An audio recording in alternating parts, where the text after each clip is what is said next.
Hey everyone, welcome back to the channel, and today I am going to be doing my first music review. I've done film reviews in the past. I reviewed a couple of films, but today is going to be the first day that I'm going to be reviewing an actual music album. Today I'm going to be reviewing one of my favorite albums of all time, and that is Pink Floyd's Animals. I've actually been getting into Pink Floyd as of in the recent years.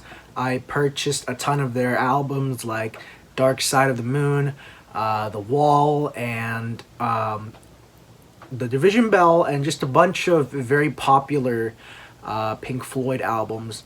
And for some reason, one of the most interesting albums for me, even before I got into Pink Floyd, was Animals.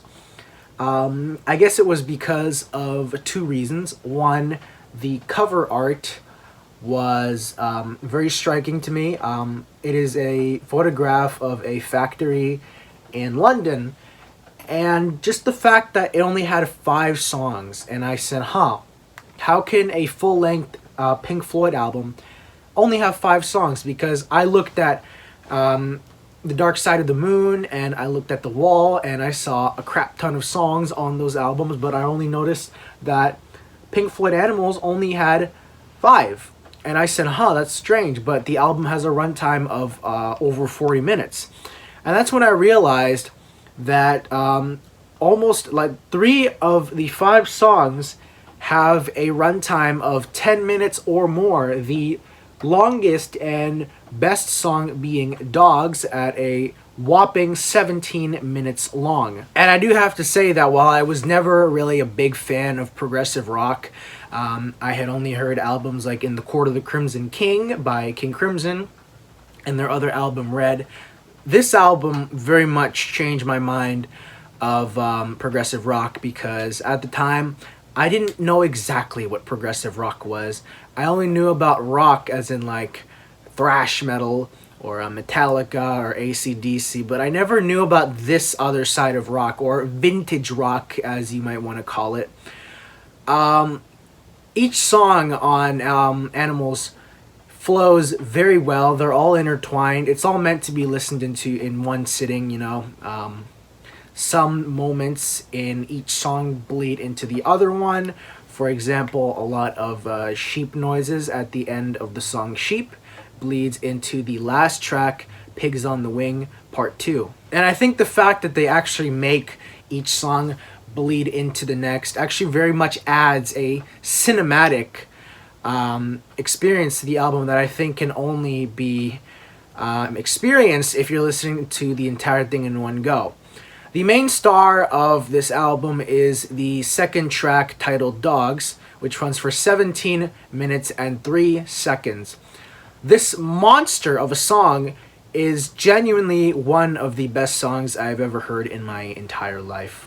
I've actually found myself putting this song on and listening to it the entire way through and saying, I wish that had lasted longer, because, you know, this song genuinely, the flow of the instruments is so well, and the vocals in between the instrumentals adds another layer of the cinematic experience that I'm talking about.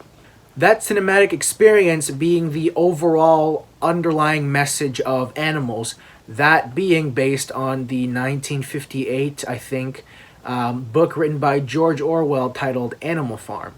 Animal Farm is a book that pretty much comments on the, at the time, social and capitalistic problems that were going on in the world, and Animals ties all of that into 3 key characters or animals, those being dogs, pigs, and sheep.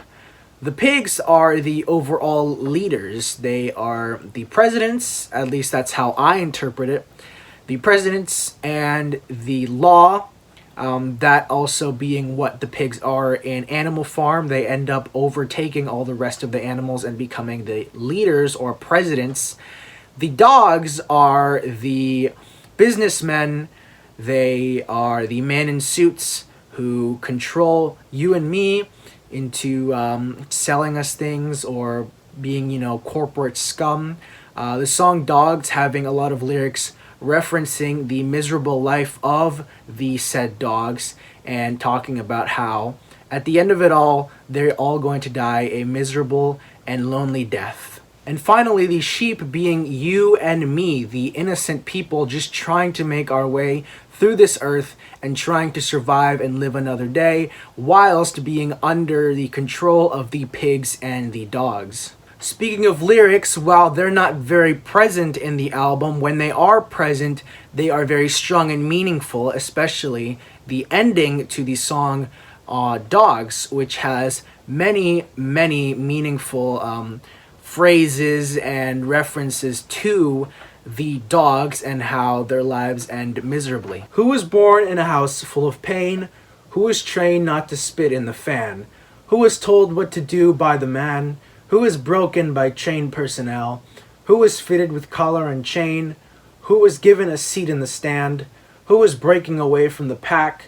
Who was only a stranger at home?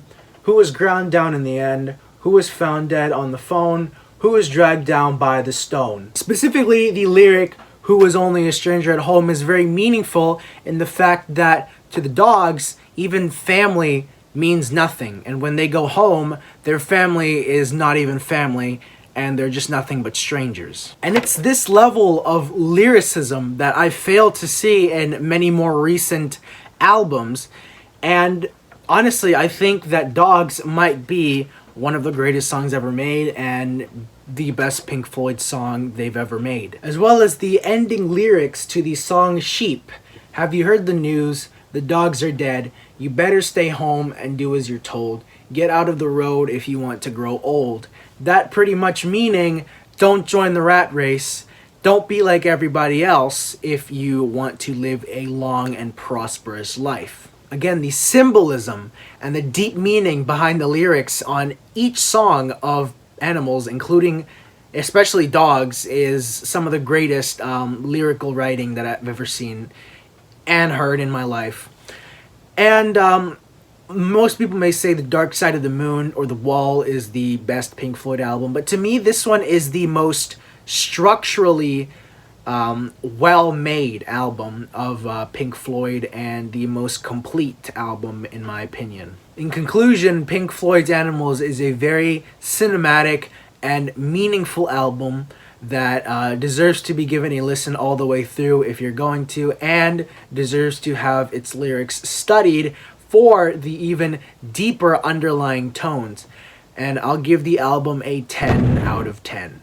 Thank you guys so much for watching. I hope you enjoyed my first music album review, and I'll see you guys in the next video. Bye-bye.